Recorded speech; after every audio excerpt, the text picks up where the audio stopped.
Au nom du Père et du Fils et du Saint-Esprit. Amen. Viens, Esprit Saint, envoie-nous du ciel un rayon de ta lumière.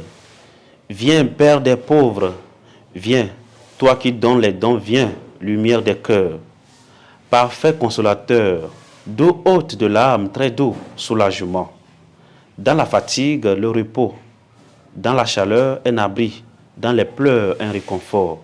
Ô lumière bienheureuse, envahis profondément le cœur de tes fidèles. Sans ta force, il n'y a rien dans l'homme, il n'y a rien qui soit sans faute. Lave ce qui est souillé, mouille ce qui est aride, guéris ce qui saigne, plie ce qui est rigide, réchauffe ce qui est gelé, redresse ce qui est courbé. Donne à tes fidèles qui n'ont confiance qu'en toi tes saints dons. Donne la vertu et la récompense. Donne une sainte mort, donne la joie éternelle. Amen.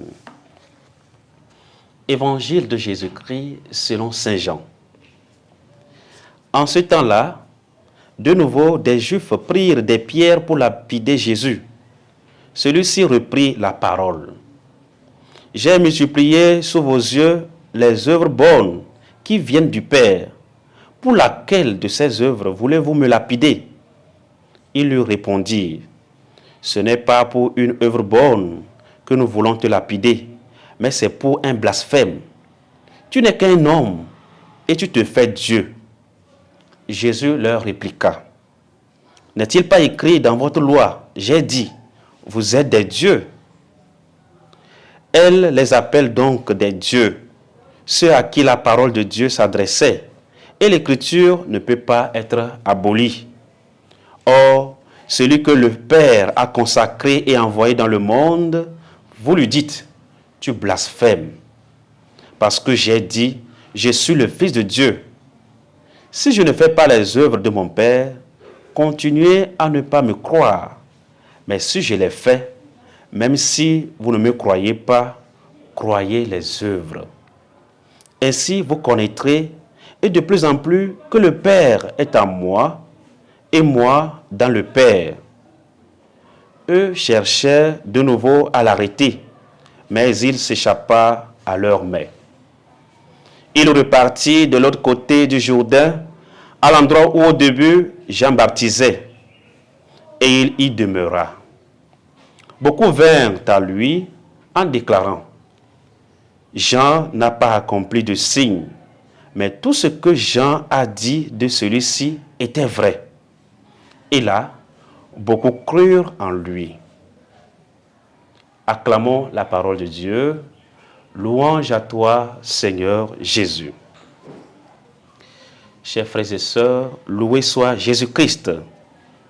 L'évangile d'aujourd'hui situe Jésus en pleine fête de la dédicace du temple, ou fête des Lumières, célébrée par les Juifs le 25 décembre, à la même date que nous, chrétiens, célébrons Noël, la naissance de Jésus, la lumière qui est venue dans le monde.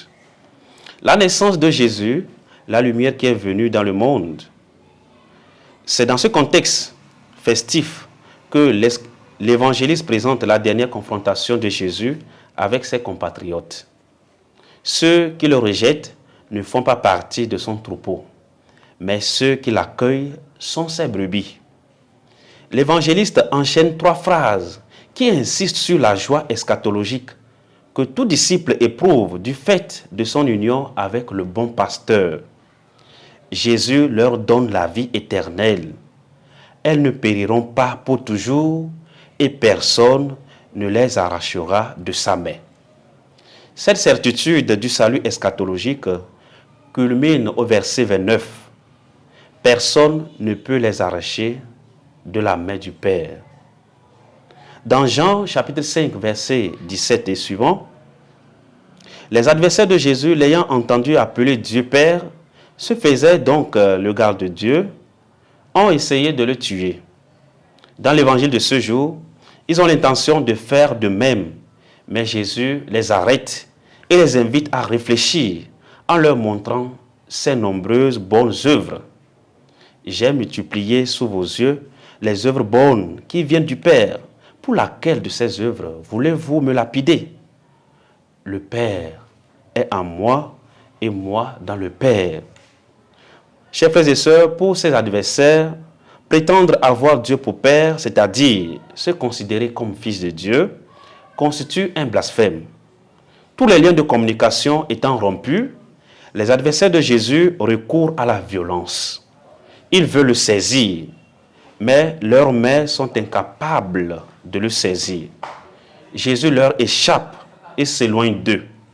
Il se rend de l'autre côté du Jourdain, là où il était au début et où Jean baptisait. Là, Jésus est très bien accueilli et beaucoup crurent en lui. Aujourd'hui, l'étau se resserre entre Jésus et ses persécuteurs. Jésus qui est présenté comme la lumière du monde, dans cette fête de la dédicace, nous voyons la confrontation qui s'établit. Jésus nous demande encore de croire en lui. Si nous ne croyons pas en lui, au moins de croire ses œuvres, parce que ses œuvres témoignent qu'il est vraiment l'envoyé du Père. Que Dieu lui-même mette en nous, en nos cœurs, cette capacité à pouvoir croire en Jésus, croire en ses œuvres, et nous aussi être en mesure, par notre foi, d'accomplir des œuvres au nom de Jésus. Au nom du Père et du Fils et du Saint-Esprit. Amen.